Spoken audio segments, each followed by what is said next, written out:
Hello, this is Elmer Hall from Strategic Business Planning Company. I'm going to do a video about the business plan process, and the basic components of the business plan. But first, just a little bit of background on why you need a business plan. Most people, actually, almost everyone realizes that they need one, but very few people actually do so. And of course, one problem is that if you do a business plan some number of years later, it becomes obsolete, typically very quickly, but certainly within a couple of years. Many small companies don't do a business plan. They just kind of fly by the seat of their pants. And that's actually most small businesses. As you get bigger, then of course they do more planning. And the reason why most people, to our experience, do business plans is then when someone asks them, they're trying to raise money, they go to the bank, they go to an investor, they go to a big vendor, they get a big contract coming through, and they go to do work for the government, and they ask for a business plan. And now somebody comes running to us very quickly saying, can you build a business plan for us very quickly, like yesterday? And of course it takes a little bit of time, primarily because there's a lot of things related to the business and the future of the business that needs to be thought through and thought through carefully. Just documented on paper, well, it's really almost no cost.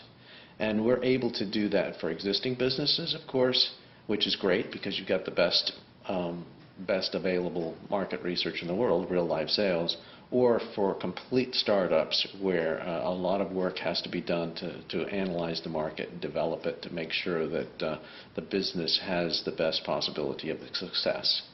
But let's jump into the layout of a business plan, and I'll just show you the various sections of a business plan. We use a very common format for a business plan and make sure that it's laid out in that way.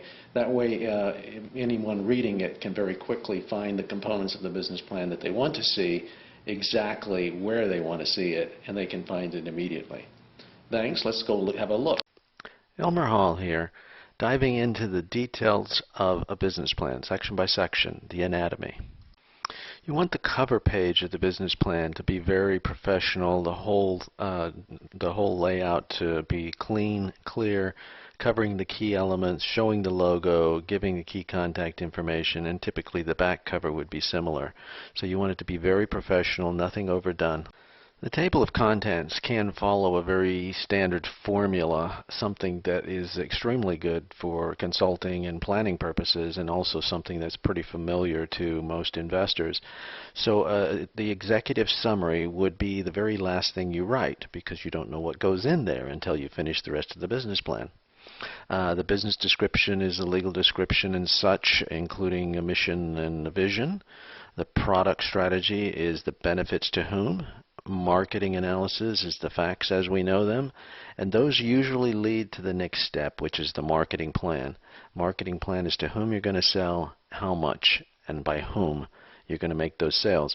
And then operations plan is how you deliver those things you promised in the marketing plan. Financial plan just brings it all together to the best of your ability, to our ability, on paper.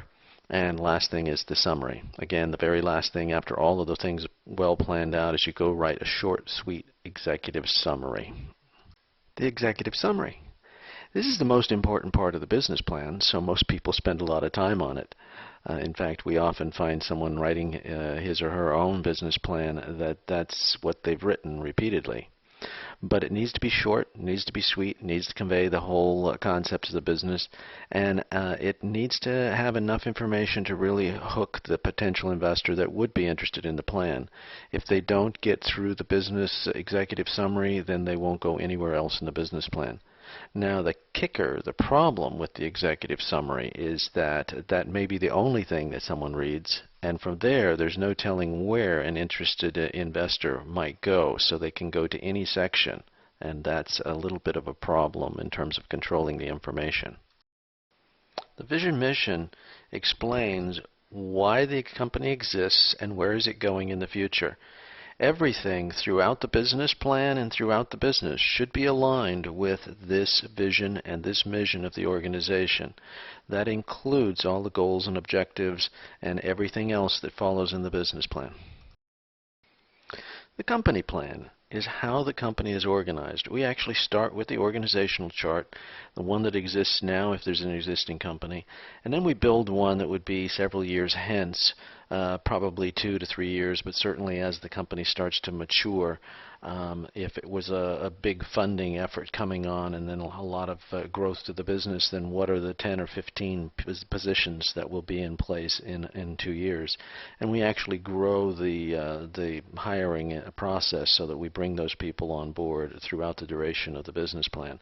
So the thing that has to happen in the company plan is it must describe and how all of the things, all of the positions of all the things that need to be done, either internally or outsourced. Also, of course, there's the basics of the company, like where is it incorporated and the domain names and those types of things also are included in the company plan. Products and services are the types of things that go on product brochures, but from a different point of view. In the business plan, it needs to explain what are the benefits to whom from your existence and your business products and services. So any weaknesses, of course, but what is supported by intellectual property, where do the various revenue streams, and certainly even alliance partners, those people that can benefit from the sale of your product or the resale of your product or the referrals from working with you. And of course, lastly, of course, the margins on the various products, how much you're going to price point each and all of that. The marketing analysis is rather tricky. That's the place where you organize all the facts and figures. Frequently, as you organize the information about the market share, the competitors, future products, what's going on in the market, frequently the decisions tend to make themselves. So this is a place that many times investors will come here to see if you've really thought it through. Now, related to the marketing analysis, there's kind of 2 ways to build your justification for your future sales. One is based on the market and market size, based essentially or surrounding the market analysis, and the other will be from the marketing plan. The marketing plan is the heart of the business plan. It really shows to whom you're going to sell, how much, and all the mechanisms of accomplishing that. That includes advertising, the sales promotion, all those things that you are going to do, spend money on, activities you're going to do to get customers, to retain customers, to support the services. Those things go into the marketing plan, and they demonstrate from the bottom up how you're going to accomplish, how you're going to reach all those customers that you're promising for the future, all those sales that you're promising into the future, and all those new products that you're going to build, develop into the future. The marketing plan said what you were going to sell to whom. The operational plan says how you're going to deliver those things that you promised in the marketing plan. And sometimes that can be rather simple and not necessarily well defined, but in the case of more manufacturing production, frequently that needs to be explained pretty well, how you're really going to deliver. That can actually be the hardest part of a business, is how you deliver those things that you've been able to sell in the marketing plan. The financial plan demonstrates all of the aspects of the business on paper, but all the aspects of the business, kind of brings it all together, all of the activities necessary to get the customers, all of the activities necessary to close the deal, all the product manufacturing, production, services necessary to deliver, and then of course you have the profits associated with it. So it shows the various stages of funding and when it's needed, where it's needed, and the ways of accomplishing all of the financial aspects of the business.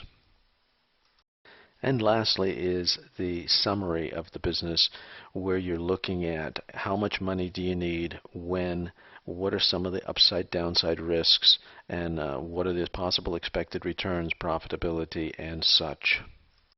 Okay, so now that you really know what you're doing with the business, you planned out all the details of it, now you can go back and write a clean, clear, concise executive summary that says exactly what you're planning to do with the business, where it's going to be successful, why it's got a competitive advantage, and the amount of money needed to really move it forward in the way you would like to move it forward.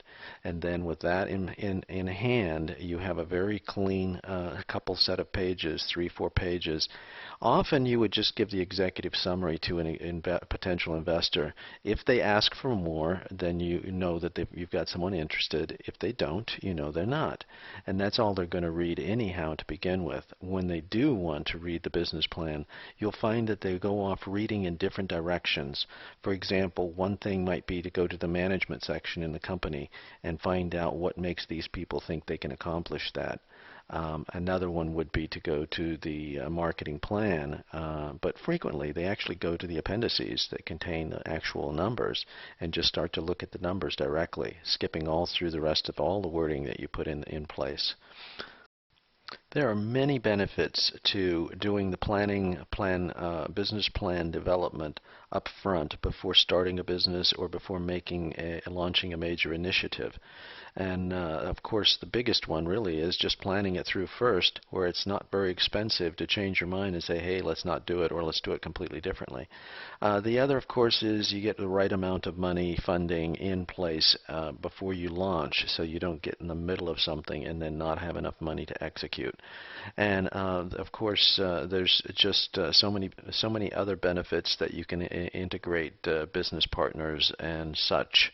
We advise you to use an outside person, an outside consultant, to do the planning, but that's certainly not required.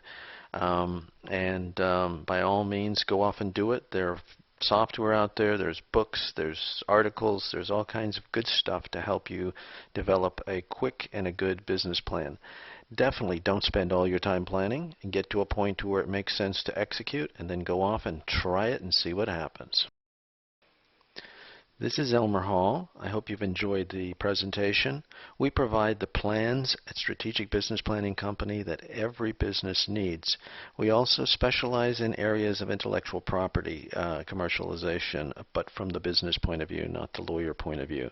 So we have a patent primer, which is a nice, easy, simple, readable tool for all of the intellectual property protection that you would want in any business and every business, and then a much more involved patent commercialization guide for the larger business and the innovative high-tech company.